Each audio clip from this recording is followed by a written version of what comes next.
Halo pemirsa, selamat datang di Investa News. Kembali lagi bersama saya Iga Dias Retnandalas yang akan menemani Anda beberapa menit ke depan untuk membahas seputar dunia investasi edisi Rabu 9 Februari 2022. Berita pertama mengenai sektor kesehatan yang sedang menurun. Setelah menyentuh level tertingginya, bahkan all the time high pada Senin 7 Februari, Indeks harga saham gabungan atau IHSG pada Selasa 8 Februari lalu menutup perdagangan di zona merah setelah bergerak fluktuatif sepanjang hari. IHSG ditutup dan terkoreksi sebesar 0,23% atau 15,42 poin, terhenti di level 6.789,52. Sepanjang perdagangan, IHSG bergerak dalam kisaran harian 6.780,42 hingga 6.860,75. Pada penutupan, tercatat total transaksi sebesar 14,79 triliun rupiah dengan jumlah saham yang diperdagangkan sebanyak 29,96 miliar lembar saham. Sektor kesehatan turun paling dalam dan memberatkan indeks komposit dengan penurunan sebesar 2,42%.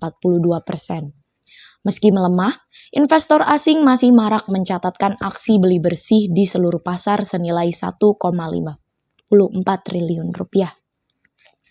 Saham-saham bank dengan modal jumbo menjadi favorit asing untuk dikoleksi. Saham PT Bank Rakyat Indonesia paling banyak dibeli asing dengan net buy 638,61 miliar rupiah.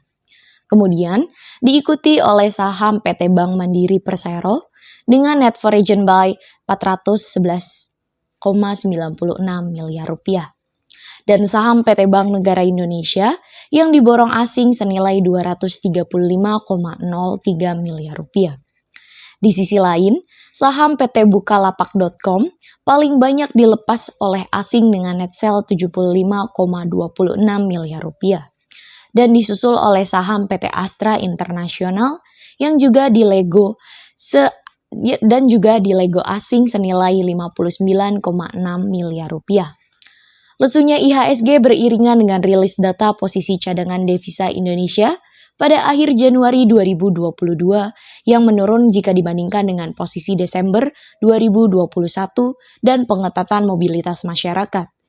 Tercatat, posisi cadangan devisa Indonesia pada akhir Januari 2022 hanya sebesar 141,3 miliar US dollar.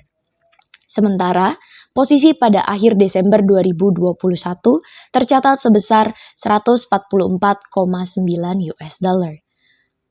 Sentimen lainnya yakni PPKM di wilayah DKI Jakarta yang kembali diketatkan menjadi level 3 dikarenakan kasus COVID-19 yang terus meningkat. Selanjutnya, ada berita mengenai IHSG yang belum sanggup terbang lebih tinggi lagi. Setelah menyentuh rekor level penutupan tertinggi sepanjang sejarah, awal pekan ini kemarin IHSG ditutup turun sebesar 0,23%, hanya menjadi 6.789,52. Meski begitu, secara intraday IHSG sempat kembali mencetak rekor tertinggi di 6.860,75. Selain itu, investor asing juga masih melanjutkan aksi beli bersih. Investor asing mencatatkan beli bersih 1,54 triliun rupiah kemarin. Analis menilai indeks saham kemarin melemah lantaran terjadi aksi profit taking yang dilakukan oleh investor domestik. Investor juga merespon negatif kabar penyebaran kasus COVID-19 yang makin masif kemarin. Pelaku pasar juga dalam posisi wait and see karena pekan ini Bank Indonesia akan menggelar rapat Dewan Gubernur. Dennis Christopher Jordan, analis Arta Sekuritas dalam riset, Selasa 8 Februari menulis bahwa investor akan lebih konservatif di pekan jelang RDG, mengantisipasi penetapan suku bunga oleh Bank Indonesia. Tulisnya, sentimen RDG Bank Indonesia ini masih akan mempengaruhi pergerakan IHSG hari ini. Karena itu, indeks saham diprediksi masih akan melanjutkan koreksinya. Secara teknikal, analis MNC Sekuritas Herditya Wicaksana mengungkapkan, IHSG masih meninggalkan gap di 6.731 hingga 6.748. Saat menguat di awal pekan ini, menurut Herditia, perkiraan IHSG rawan koreksi untuk menutup gap dengan area support di 6.714 dan resisten di 6.850 pada Rabu 9 Februari. Dennis juga menyebut, indikator stokastik IHSG menunjukkan dead cross, mengindikasikan penguatan sudah terbatas dan berpotensi koreksi. IHSG akan bergerak antara 6.729 hingga 6.889.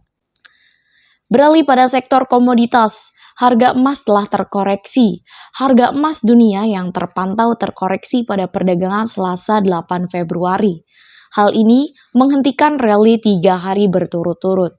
Harga emas terkoreksi seiring penguatan indeks dolar Amerika Serikat. Investor masih menunggu data inflasi yang akan dirilis pada Kamis 10 Februari mendatang. Guna melihat bagaimana kaitannya dengan rencana Federal Reserve Amerika Serikat untuk memperketat kebijakan moneternya. Pada Selasa 8 Februari pukul 15.20 waktu Indonesia bagian Barat, kontrak harga emas paling aktif untuk pengiriman April 2022 di divisi COMEX New York Exchange terkoreksi 3,15 US dollar ke level 1.1818,65 US dollar per troy ounce.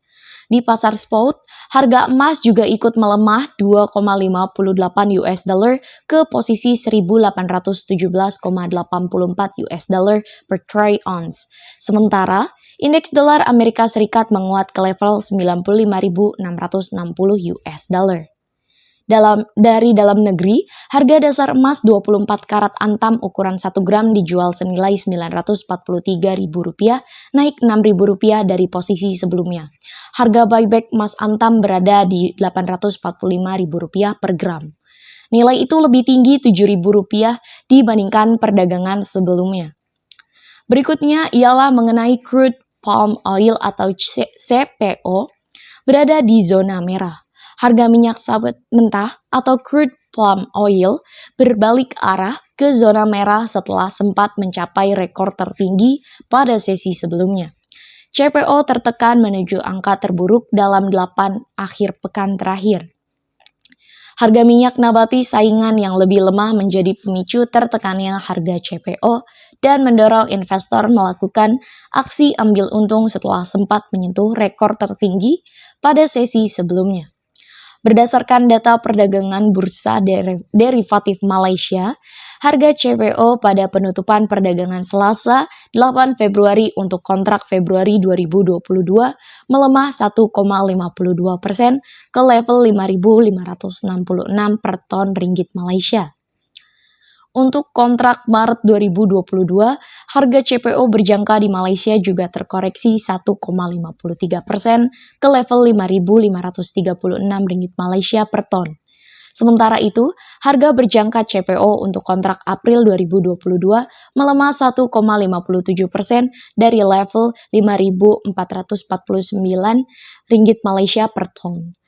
Persediaan minyak sawit Malaysia pada akhir Januari tetap datar karena produksi dan ekspor turun ke angka terendah dalam 11 bulan terakhir. Ekspor minyak sawit Malaysia diperkirakan turun 21% menjadi 1,12 juta ton. Akan tetapi, permintaan pada pertengahan bulan Februari diperkirakan meningkat untuk persediaan menjelang bulan puasa. Di sisi lain, pasar juga masih menantikan laporan bulanan data persediaan dan permintaan minyak sawit dari Malaysian Palm Oil Board yang diharapkan rilis pada 10 Februari mendatang. Berita penutup kita pada pagi hari ini ialah mengenai pasar uang rupiah yang dikhawatirkan bunganya akan naik kembali. Penurunan rupiah diprediksi kembali berlanjut pada Rabu 9 Februari. Sentimen negatif global maupun dalam negeri jadi faktor pemicunya. Ekonom Sukor Sekuritas Ahmad Mikhail mengatakan, saat ini pelaku pasar mulai yakin The Fed akan lebih agresif menaikkan bunga acuannya. Semula, kenaikan bunga diperkirakan hanya 4 kali, kini ada proyeksi naik hingga 5-6 kali. Karena itu, pelaku pasar akan mencermati rilis indeks keyakinan bisnis Amerika Serikat. Menurut Ahmad, jika naik dari bulan sebelumnya, Pandangan soal kenaikan bunga akan menguat dan mendorong indeks dolar Amerika Serikat di Selasa 8 Februari. Pasar juga masih merespon cadangan devisa Indonesia Januari yang turun jadi 141,3 miliar US dollar dari 3,6 miliar US dollar di Desember ini. Analis Monex Investindo Futures Andian Wijaya menambahkan, kenaikan kasus COVID-19 di dalam negeri menambah tekanan rupiah. Adian memperkirakan hari ini rupiah bergerak antara 14.350 hingga 14.500. Hitungan Ahmad, rupiah bergerak antara 14.380 rupiah hingga 14.438 rupiah. Selasa 8 Februari, rupiah di pasar spot turun 0,04% ke 14.399 rupiah. Kurs JISDAR BI menguat 0,13% menjadi Rp14.385 per dolar Amerika Serikat. Itulah berita singkat pada pagi hari ini. Saya Iga Dias Ratnandalas pamit undur diri. Sampai jumpa.